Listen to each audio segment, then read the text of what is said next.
Hello everyone, myself Khyati Vyas from JMP English Medium Saraswati Group of Education. Today I am conducting this session for grade 3. Subject is SS. We are conducting revisions for your final exams and this is revision from your semester 1's textbook chapter number 5, that is sources of history and timelines. So आज हम इस chapter 5 के regarding revision करेंगे. इससे पहले already chapter 4 तक का revision कर दिया है. लास्ट सेशन के साथ मैंने आपको वर्कशीट भेजी थी जो आपके टेक्स्ट बुक में दी गई है. एमसीक्यूज पेज नंबर 248 में जो वर्कशीट नंबर 1 है वो मैंने आपको भेजी थी. उसमें ऑलरेडी आंसर टिक किए हुए थे. आई होप कि आप लोगों ने उसको एग्जैक्टली उसी तरह सॉल्व किया होगा और कॉपी नहीं किया होगा. पहले तो आपने अपने आप सॉल्व किया होगा, रिवीजन करवाया था 4 चैप्टर्स का, तो ये वर्कशीट उन 4 चैप्टर्स के बेसिस पर ही थी. करेक्ट. तो आज के सेशन में हम चैप्टर 5 से स्टार्ट करेंगे. अगेन आज के जो रिवीजन सेशन है इसमें भी आपको पीडीएफ नहीं मिलेगी. I am telling you clearly. आज के रिवीजन सेशन के बाद आपका होमवर्क ये रहेगा कि इस चैप्टर की जो सीडब्ल्यू में आपने नोट्स प्रिपेयर की है उसी को आपको लर्न करना है, बाय हार्ट करना है. Clear? Okay, so let us start this chapter. Now sources of history and timelines, that is the name of the chapter. So what do you understand by the word history? History का मतलब क्या है? कोई भी पुरानी चीज, पुरानी events जो है उसे हम हिस्ट्री कहते हैं, जो पास्ट में ऑलरेडी हो चुका है. तो ऐसी चीजों को हम हिस्ट्री कहते हैं. क्या कहते हैं? History. So now if you look at the photo album of your home, you may see photographs of time when you were babies, festivals celebrated, close relatives, birthdays and other important occasions. Now all these are the sources of your family history. तो आपके घर में जो old photograph है, photo albums है, correct, तो उसमें आप देख सकते हो कि पुराने आपके घर में कोई सेलिब्रेशन हुआ है, बर्थडे का, फेस्टिवल का, या सिर्फ गैदरिंग हुआ है, कोई पिकनिक पर गए हो, तो उस तरह के फोटोग्राफ्स भी होते हैं. तो इससे हमें क्या पता चलता है कि तब के जमाने में बर्थडेज कैसे सेलिब्रेट किए जाते थे. देन आपके रिलेटिव्स हैं वो देखने में भी, उनके अपीयरेंस में भी चेंज आप देख सकते हो. करेक्ट. आपके बचपन के फोटोज अगर आप देखो और अभी के फोटोज देखो तो there is a lot of change. So all these they tell about your history. उससे आपको आपकी हिस्ट्री के बारे में पता चलेगा. आपके बर्थ के टाइम पे अगर कोई पूजा रखी गई हो या कोई रिचुअल किया हो, उसके फोटोग्राफ्स अगर है आपके पास, तो आपको उससे आपकी हिस्ट्री पता चलेगी कि आपके लिए उन्होंने जो ये पूजा रखवाई थी या कोई सेलिब्रेशन किया था तो किस तरह से किया था, क्या किया था. इन सारे मैटर्स को आप जान सकते हो. कौन कौन रिलेटिव्स है जिनको इनवाइट किया गया था, जो लोग अटेंड कर पाए थे उस पर्टिकुलर रिचुअल को, तो ये सारी चीजें आपको पता चलती है. तो दैट इज कॉल्ड हिस्ट्री. और ये चीजें जिनसे हिस्ट्री के बारे में, हमें पास्ट के बारे में इंफॉर्मेशन मिलती है, उसे हम कहेंगे सोर्स ऑफ हिस्ट्री. तो उसे हम क्या कहेंगे? Source of history. Now ancestral things का मतलब क्या है? एंसेस्ट्रल थिंग्स मतलब ऐसी चीज. एंसेस्टर्स किसे कहते हैं? एंसेस्टर्स मतलब हमारे जो पूर्वज होते हैं उन्हें हम कहते हैं एंसेस्टर्स. तो हमारे पहले के जनरेशन वाले, मतलब कि हमारे ग्रैंडफादर, आई मीन पहले फादर, फिर ग्रैंडफादर, फिर ग्रेट ग्रैंडफादर. तो ये ग्रैंडफादर, ग्रेट ग्रैंडफादर, ये हमारे एंसेस्टर्स है. ये हमारे क्या है? एंसेस्टर्स. तो कुछ चीजें आप अपने घर में ये भी देख सकते हो कि कुछ चीजें ऐसी होंगी जो एंसेस्ट्रल है, पुराने जमाने से वो आपके घर में ही है. जैसे कभी कभी पुरानी घड़ी, वॉल क्लॉक, करेक्ट, तो वो क्या है? एंसेस्ट्रल होती है. देन पुराने वेसल्स होते हैं, यूटेंसिल्स, करेक्ट, वो एंसेस्ट्रल होते हैं. ब्रास के मेट होते हैं वेसल्स, देन कॉपर के वेसल्स है जो आज के जमाने में कम यूज किए जाते हैं। आज तो सारे लोग नॉर्मली ग्लास या स्टील के होते हैं, बट पुराने जमाने में ब्रास के, कॉपर के होते थे वेसल्स, तो वो सारे एंसेस्ट्रल है, एंसेस्ट्रल थिंग्स, करेक्ट। पुराने कपड़े होते हैं वो भी एंसेस्ट्रल है, पुरानी बुक्स होती है, तो ये सारी एंसेस्ट्रल थिंग्स है। Okay, so now history as we know now is a study of the past. History का मतलब है study of the past. Now we can learn about the past from various sources of history. कौन कौन से sources of history है, किन चीजों से हमें हिस्ट्री के बारे में इंफॉर्मेशन मिलती है, मतलब के पास्ट के बारे में किन चीजों से इंफॉर्मेशन मिलती है? Utensils, weapons, paintings, old books and papers called manuscripts. Manuscripts ये एक नया वर्ड इंट्रोड्यूस हुआ था इस चैप्टर में। तो मैन्युस्क्रिप्ट का मतलब क्या है? उस वर्ड में देखिए पहले मैन आता है, मैन्युस्क्रिप्ट्स, तो पहले मैन है, मतलब ये जो होते हैं बुक्स उन्हें हैंड रिटन है, किसी इंसान ने, किसी मैन ने अपने आप अपने हैंडराइटिंग से लिखे हुए। आजकल के हमारे बुक्स कैसे होते हैं, स्पेशली आपकी टेक्स्ट बुक अगर आप ले लो तो वो क्या है? Yes, it is printed form, print की हुई है, प्रिंटिंग प्रेस में प्रिंट की हुई है। बट मैन्युस्क्रिप्ट्स का मतलब ऐसी बुक्स या ऐसे पेपर्स जो हैंड रिटन है, हाथ से लिखे हुए हैं। आप किसी को अगर लेटर भेजते हो, आपके फ्रेंड को या आपके रिलेटिव्स को, तो आप अगर मैसेज टाइप करके भेजते हो तो वो टाइप किया हुआ प्रिंटिंग फॉर्म में जाएगा, करेक्ट। कोई डॉक्यूमेंट है तो आपने पहले कंप्यूटर पे टाइप कर दिया, फिर उसका प्रिंट आउट निकाल लिया, तो वो प्रिंटेड फॉर्म में है, हैंड रिटन नहीं है। मगर ये मैन्युस्क्रिप्ट का मतलब क्या है? अगर आप अपने फ्रेंड को लेटर भेजते हो, मगर कैसे? वो लेटर आपने खुद ने लिखा है अपने हैंडराइटिंग से, तो वो है manuscript. So manuscripts are very old books which were written by hand. बहुत ओल्ड बुक्स जो हैंड रिटन है उसे हम कहेंगे मैन्युस्क्रिप्ट्स। फिर इन चीजों के अलावा ओल्ड फर्नीचर, ओल्ड क्लोथ्स, ये सारी चीजें भी सोर्सेस ऑफ हिस्ट्री में कंसीडर की जाती है। ये भी सोर्सेस ऑफ हिस्ट्री है क्योंकि इनसे भी हमें इंफॉर्मेशन मिलती है। Then old coins, old monuments, पुराने जमाने के राजा महाराजा के जमाने के कॉइन्स हुआ करते थे, तो उनसे भी हमें बहुत सारी इंफॉर्मेशन मिलती है क्योंकि उन कॉइन्स के ऊपर जिस राजा का तब का वो राज्य चलता था तो उस राजा का नाम हुआ करता था कॉइन्स के ऊपर, या तो उनके किंगडम का सिंबल हुआ करता था। फिर ईयर्स लिखे होते थे कि किस ईयर में उस कॉइन को बनाया गया है। आज भी आप देख सकते हो, आपके पास अगर कोई कॉइन है तो उसको आप दोनों तरफ से ऑब्जर्व करो, उस पर भी ईयर लिखे होंगे कि वो कॉइन कौन सी ईयर में बनाया है, करेक्ट। तो ये सारी इंफॉर्मेशन मिलती है हमें ओल्ड कॉइन्स से भी। आज के कॉइन्स में भी हमें मिलती है इंफॉर्मेशन, क्योंकि आज के कॉइन, फॉर एग्जाम्पल 2021, अभी 2021 चल रहा है। इफ 2051 में अगर हम ये कॉइन देखेंगे 2021 का, तो वो क्या होगा? पुराना कॉइन है, एंसेस्ट्रल होगा, करेक्ट। तो उस जमाने में ऐसा कॉइन होता था, मे बी 2051 में कॉइन कोई अलग टाइप का हो सकता है, बट ये तब पुराना कॉइन बन जाएगा।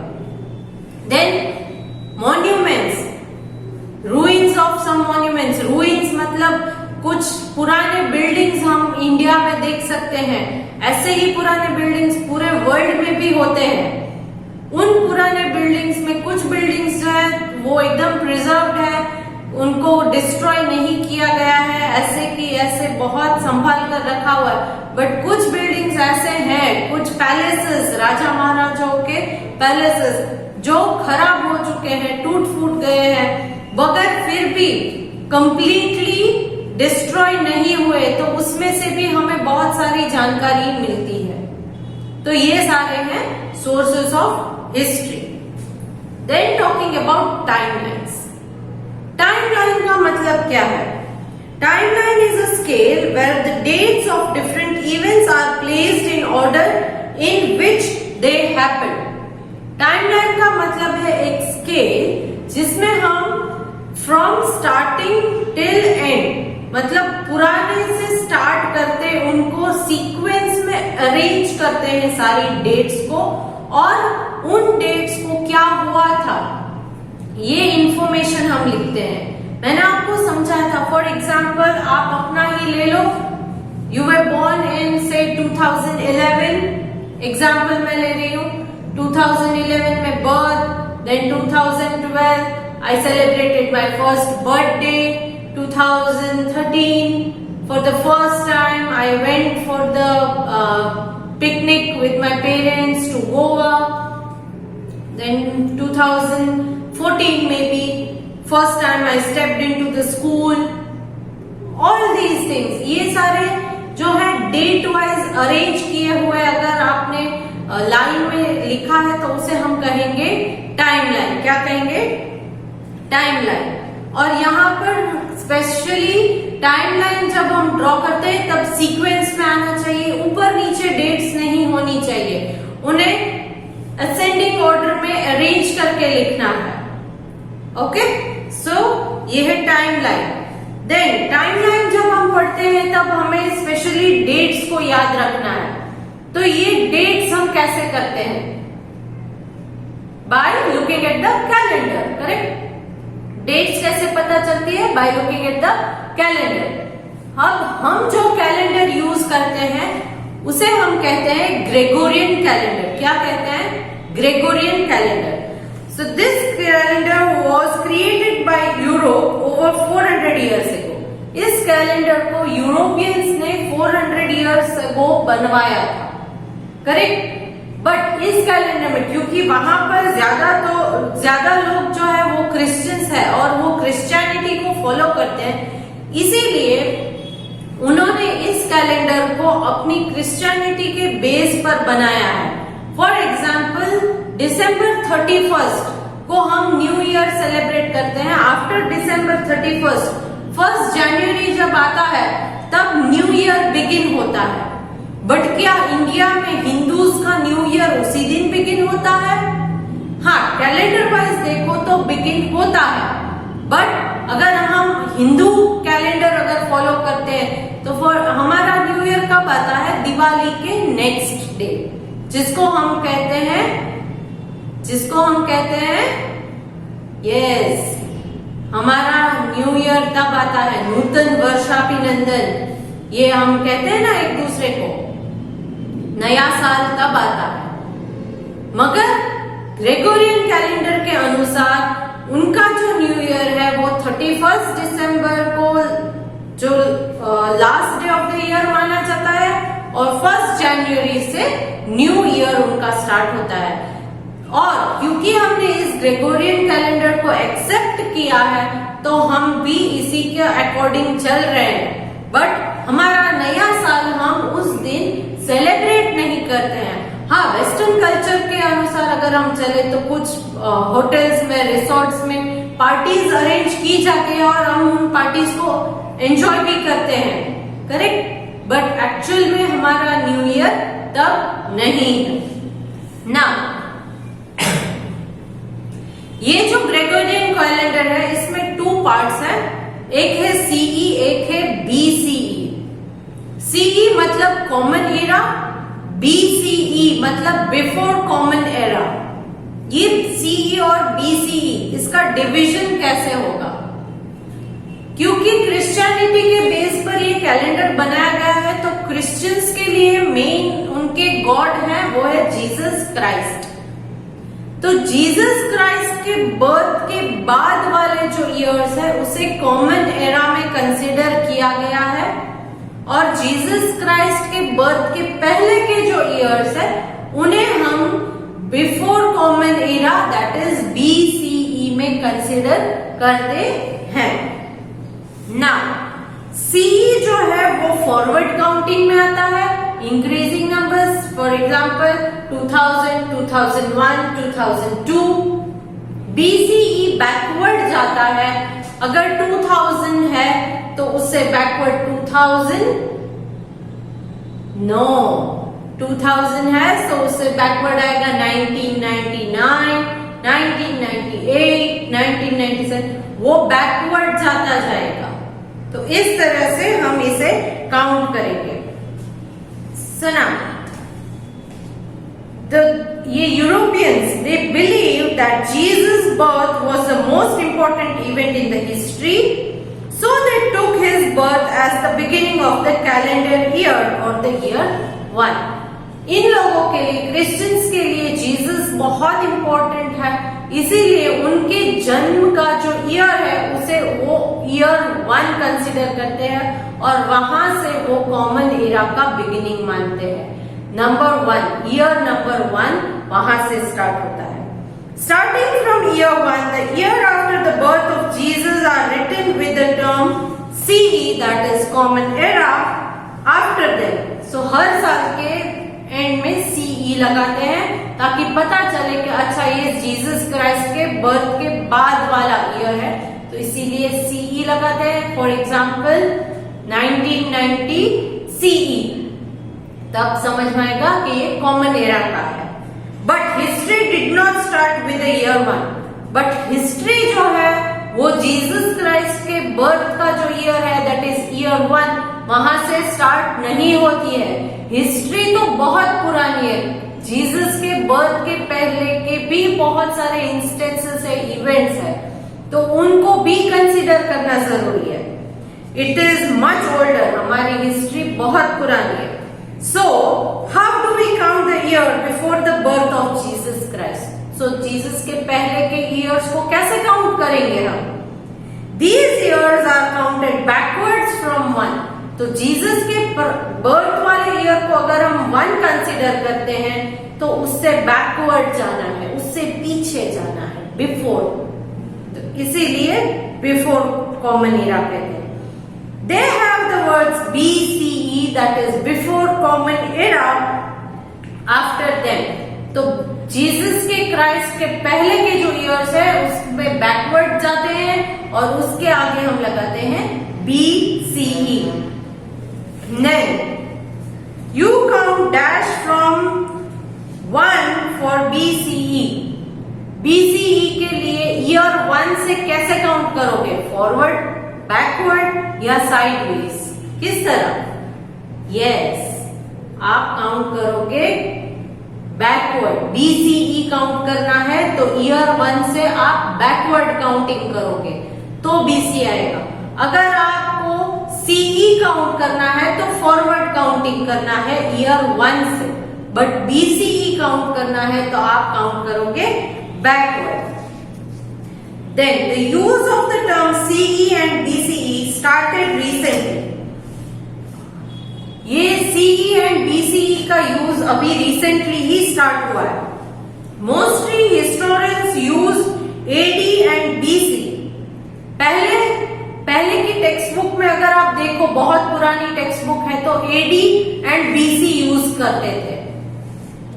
तो ये AD and BC क्या है? AD stands for Anno Domini in Latin, which means in the year of our Lord. AD का मतलब है Anno Domini, इसका मतलब है लैटिन, मतलब उनके लैंग्वेज में इसको मानते हैं कि in the year of our lord, हमारे लॉर्ड का जो ईयर था वो AD। BC stands for before Christ और BC को बिफोर क्राइस्ट मतलब क्राइस्ट के पहले। AD मतलब anno domini, that is our lord के बाद, एंड BC मतलब बिफोर क्राइस्ट। बट अभी हम AD एंड BC नहीं यूज करते हैं, अभी हम AD के बजाय CE यूज करते हैं, एंड जो पहले के जमाने में BC माना जाता था वो अभी BCE। Common era is CE, before common era is BCE। सो ये जो है वो इस चैप्टर में हमने डिटेल इसके रिगार्डिंग स्टडी किया था।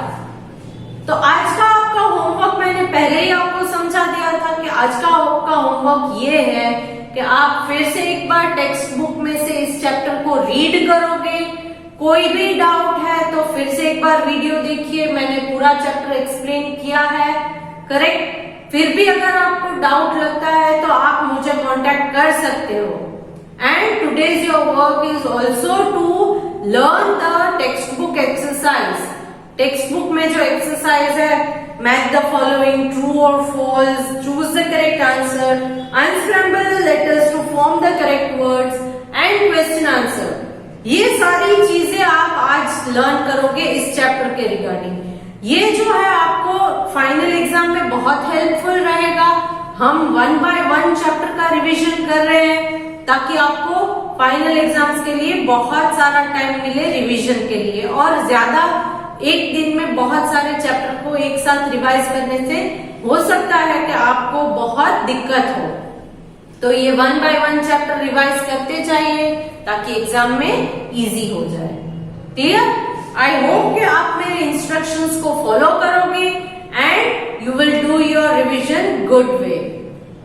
ओके, सो नेक्स्ट सेशन में हम एक और चैप्टर का रिवीजन करेंगे। Okay, and I would like to remind you कि अगर आपने ये वीडियो देखा है तो प्लीज लाइक बटन को प्रेस कीजिएगा।